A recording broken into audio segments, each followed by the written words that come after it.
नमस्कार। मैंने पिछले वीडियो में बताया था कि कैसे 3 बच्चों ने अपनी लड़ाई खुद लड़ी। जो काम देश की मीडिया को करना चाहिए था वो नहीं कर पाया। बच्चे अपनी लड़ाई खुद लड़े। ये जेनजी है। पिछले 12 वर्षों में आपने कब सुना था कि किसी मीडिया चैनल या किसी समाचार पत्र के रिपोर्ट के आधार पर मोदी सरकार ने कोई फैसला लिया या किसी तरह की कोई कार्रवाई की? आपको शायद याद नहीं होगा कि पिछले 12 वर्षों में मोदी सरकार या केंद्र सरकार के ऑफिसेज में या उनके अनियमितताओं की जितनी खबरें आई उस पर किसी तरह का कोई एक्शन लिया गया। अव्वल बात तो यह है कि मीडिया ने वो काम ही नहीं किया। और पिछले 12 वर्षों में कौन सी ऐसी खबर थी जिसको हिंदू मुसलमान का रंग नहीं दिया गया? आपको याद नहीं पड़ेगा। इस खबर को भी जब वेदांत श्रीवास्तव ने 12वीं के सीबीएसई का ओएसएम ऑन स्क्रीन मार्किंग पे सवाल उठाए थे तो वेदांत को भी राष्ट्रद्रोही, पाकिस्तानी और उसको जोड़ने की बात कही गई थी। सवाल उठाना, सवाल पूछना, सवाल कौन उठा रहा है ये ज्यादा इंपॉर्टेंट है। सवाल क्या उठाया जा रहा है ये आजकल इंपॉर्टेंट नहीं है। लेकिन मैंने आपसे कहा था ना, जो काम मीडिया को करना चाहिए था वो काम 3 बच्चों ने किया और उसका असर होना ही था। क्योंकि बहुत दिनों के बाद देश में एक ऐसा समाचार आया जिसमें हिंदू मुसलमान का कोई एंगल नहीं था और जिसमें छात्र, नौजवान, जेनजी का गुस्सा सामने दिखाई दिया। एक पर एक ऐसी घटनाएं घटी। सीबीएसई का ओएसएम, नीट का पर्चा लीक हो जाना, इसके बाद एसएससी की परीक्षाओं में विसंगतियां, उसके बाद सीयूटी के एग्जाम में गड़बड़ियां, ये सारी चीजें एक पर एक ऐसी आती गई कि देश के नौजवानों का गुस्सा सार्वजनिक पटल पर सामने आया और इसकी तपिश को सरकार ने भी महसूस किया। आपने कभी नहीं, मेरे तो याद नहीं है, किसी समाचार पत्र या किसी समाचार चैनल की किसी स्टोरी पर मोदी सरकार ने, केंद्र सरकार ने पिछले 12 वर्षों में एक चपरासी का भी कभी ट्रांसफर किया हो। आज जिस सार्थक सिद्धांत की बात मैंने पिछले वीडियो में कही थी कि जिस 17 साल के बच्चे ने सोशल मीडिया पर आकर सारे दस्तावेजों का अध्ययन कर ये कह दिया और ये साबित कर दिया कि सीबीएसई ने जो टेंडर दिया था ओएसएम का, ऑन स्क्रीन मार्किंग का, उसके लिए जो कोएम्ट एडुटेक कंपनी को दिया गया टेंडर, उस पूरी प्रक्रिया का अध्ययन सार्थक सिद्धांत ने करके अपने ब्लॉग के माध्यम से ये साबित कर दिया कि इसमें गड़बड़ियां हुई हैं मोदी सरकार ने। और पार्लियामेंट्री कमेटी में, मुझे तो याद नहीं पड़ता, 25 वर्षों से मैं भी संसद को देख रहा हूं, मुझे याद नहीं पड़ता कि 17 साल के 12वीं के स्टूडेंट के किसी ब्लॉग पर या उसके किसी इन्वेस्टिगेशन पर 17 साल के बच्चे को पार्लियामेंट में बुलाया जाए, पार्लियामेंट्री कमेटी ऑन एजुकेशन बुलाए और उससे वो कहे कि वो ब्लॉग में जो बातें उसने कही हैं, सीबीएसई पर जो आरोप लगाए, वो हमें प्रेजेंट करे।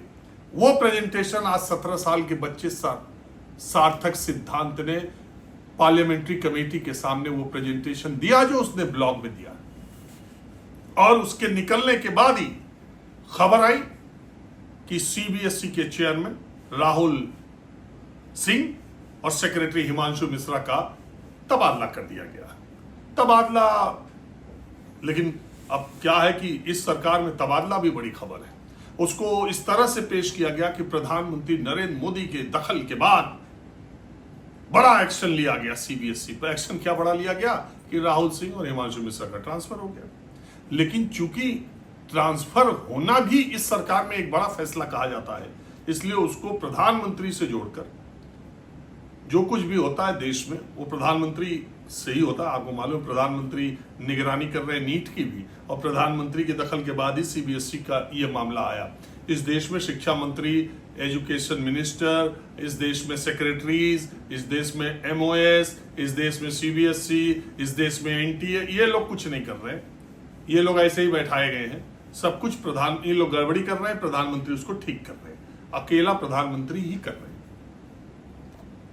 और प्रधानमंत्री इसके पहले अगर कोएम्ट एडुटेक को इस तरह से दिया गया ठेका, तो ये इस पे सवाल तो पहले से उठा होगा और जो जिस तरीके से एक 17 साल के लड़के ने इन्वेस्टिगेशन करके दिखा। अच्छा, मजेदार बात ये, मेन स्ट्रीम मीडिया के लोगों की आंखों में शर्म भी नहीं है।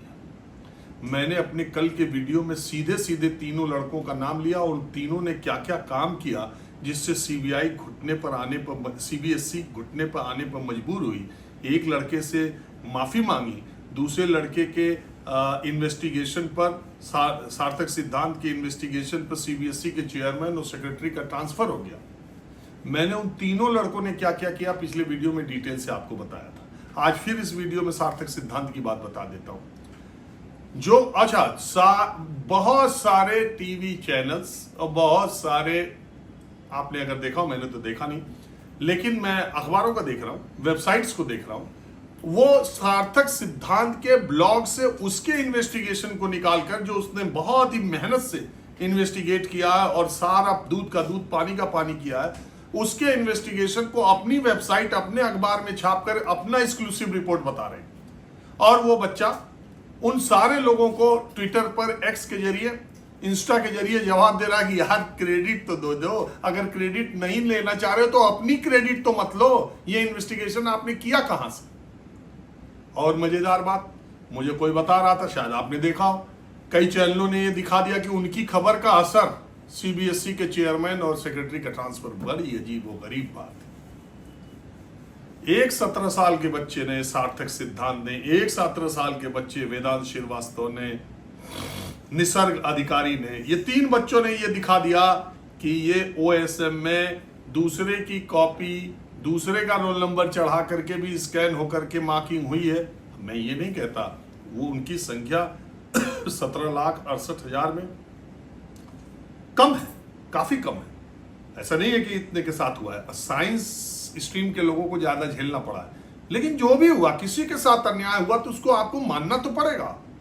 कि अगर कोई लड़का 17 साल का ये कहता है कि ये मेरी कॉपी नहीं है, ये स्कैन नहीं है, ये मेरा रोल नंबर है, मेरी कॉपी नहीं है, तो आप कहेंगे कि इस अकाउंट को कहीं अफ्रीका से, अमेरिका से, यहां से, वहां से, पाकिस्तान से हैंडल किया जा रहा है।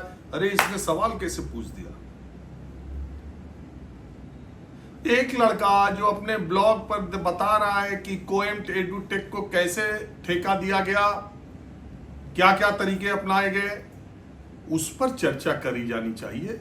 सवाल, अच्छा ये बहुत दिनों के बाद हुई कि 17-18 साल के बच्चों ने ये सवाल उठाया। इसमें कोचिंग, शिक्षकों, यूट्यूब, सब सारा, इस बहस में बहुत सारी दूसरी बहस होकर के दूसरी तरफ घूमने जा रही थी। कहां मुद्दा था कि सीबीएसई का ओएसएम और उसकी गड़बड़ियां, 3 छात्र जो कह रहे हैं, उस पर क्या है सरकार का जवाब।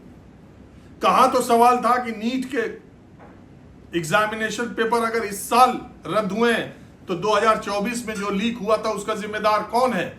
इस देश में पिछले 10 वर्षों में 89 अलग अलग राज्यों में अलग अलग परीक्षाओं के जो पेपर लीक हुए उनके जिम्मेदार कौन है। और क्या पिछले 10 वर्षों में नीट की परीक्षाएं एकदम फुल प्रूफ हुई। क्या ये जांच नहीं होनी चाहिए कि जिन बच्चों ने पिछले 10 वर्षों में बहुत अच्छे रैंक लाने के बावजूद एमबीबीएस में फेल हो रहे हैं, उनकी जांच नहीं होनी चाहिए। सवाल इस पे होना चाहिए। मगर बहुत दिन के बाद एक ऐसा मुद्दा आया जिसमें हिंदू मुसलमान कहीं निकल ही नहीं पा रहा था। चैनलों को एंगल लेने में भी बड़ी दिक्कत आ रही थी, पत्रकारों को भी बहुत दिक्कत आ रही थी। शुरू में तो कुछ पत्रकारों ने वेदांत श्रीवास्तव को पाकिस्तानी बना के निपटाने की कोशिश की, लेकिन सच कब तक दबेगा। और दूसरी बात, सोशल मीडिया की ताकत को इन युवाओं ने पहचाना। सोशल मीडिया में ज्यादातर एक दूसरे को लोग गाली दे रहे, एक दूसरे को अपमान कर रहे, इस तरफ या उस तरफ में बटे हुए। मूल मुद्दों की बात नहीं हो रही, शिक्षा और स्वास्थ्य की बात नहीं हो रही, लेकिन इन्हीं बच्चों ने सोशल मीडिया को अपना हथियार बताया। किसी मीडिया ने, किसी चैनल ने, किसी अखबार ने उस तरीके से जिन्होंने इस सवाल को उठाया भी, उन्होंने इन्हीं तीनों के इन्हीं के कंधे पर बंदूक रखी, लेकिन क्रेडिट इनको बाद में मिलना शुरू हुआ। और आज ये साबित हो गया कि अगर इस देश में मुद्दों की बात हो, सवाल उठाने की बात हो, सही तरीके से सवाल उठाए जाएं और उसको प्रमुखता दी जाए, और मीडिया खास तौर से जन भावना के अनुरूप काम करे, और कुछ दिन के लिए ये ईद बकरीद से, ये होली दिवाली से, ये रमजान शमशान से, ये हिंदू मुसलमान से अपने को अलग करके मूल मुद्दों की बात करे। नहीं तो ये भटकाने के लिए यूट्यूब शिक्षक, फिर यूट्यूब शिक्षक, उस पर ये बहस को बहकाना हुआ। सीधा टॉप बात ये होनी चाहिए, ये मुद्दा है, इस पर विरोध है, ये चीजें आपके सामने रखी गई है। अरे इस देश में अगर नीट का एग्जाम कराने के लिए फौज को लगाना पड़ जाए तो दुनिया के मुल्कों में क्या बात होगी, इस पर बात होनी चाहिए। नीट कराने वाली संस्था जो एनटीए है, उसके पिछले प्रमुख कहाँ हैं और उनके खिलाफ क्या कार्रवाई हुई। नीट का परीक्षा रद्द हुआ, उसके चेयरमैन के खिलाफ या एनटीए के लोगों के खिलाफ क्या कार्रवाई हो रही। ये छात्रों का मुद्दा एक बड़ा मुद्दा है और जेन जी जो 97 से 2012 के बीच है उसको, और 30 साल के, मैं तो हमेशा कहता हूं, एक राष्ट्रीय समस्या है। इसे अगर आप बीजेपी और कांग्रेस में देखने लगे, अगर बीजेपी और अपोजिशन की पार्टी में देखने लगे, दलगत राजनीति में इन मुद्दों को लाना आपने शुरू कर दिया तो फिर ये मुद्दे भटक जाएंगे। इस देश का भविष्य छात्र है, छात्रों की हर वो मांग जो उनके भविष्य से जुड़ी है, जो उनके शिक्षा और परीक्षा से जुड़ी है, उसमें देश के हर आदमी को संजीदा होना चाहिए। और उन सवालों को उठा कौन रहा है इससे ज्यादा इंपॉर्टेंट है सवाल क्या उठाए गए हैं, उनको एड्रेस किया जाना चाहिए। अभी मैंने सुना कि कुछ कोचिंग इंस्टीट्यूट्स ने जिन्होंने छात्रों का साथ दिया, उन कोचिंग इंस्टीट्यूट को ही उखाड़ा और उजाड़ा जा रहा है। ये तरीका है। कई छात्रों के जिनके एग्जाम है उनको उठा लिया जा रहा है। इस देश में आंदोलन करना कब से गुनाह हो गया। इस देश में छात्रों के आंदोलन ने जयप्रकाश नारायण के नेतृत्व में एक इतनी मजबूत इंदिरा गांधी की सरकार, ये लोकतांत्रिक व्यवस्था में अगर पत्रकार बोले नहीं, अगर लोग अपनी समस्याओं को सामने रखे नहीं, तो ये सिस्टम कैसे ठीक होगा।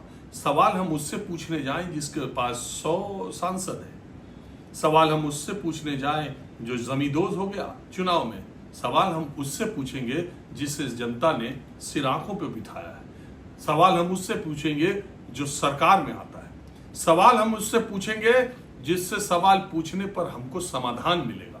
लेकिन हमारे और उसके बीच की दूरी जो है वो मीडिया है। मीडिया को अपना काम अगर करने नहीं आया और नहीं आया है इस मामले में, तो सार्थक सिद्धांत, वेदांत श्रीवास्तव और निसर्ग अधिकारी जैसे लोग खड़े होंगे और सीना तान के सवाल पूछेंगे और उसका असर ऐसा ही होगा जैसे अब हुआ।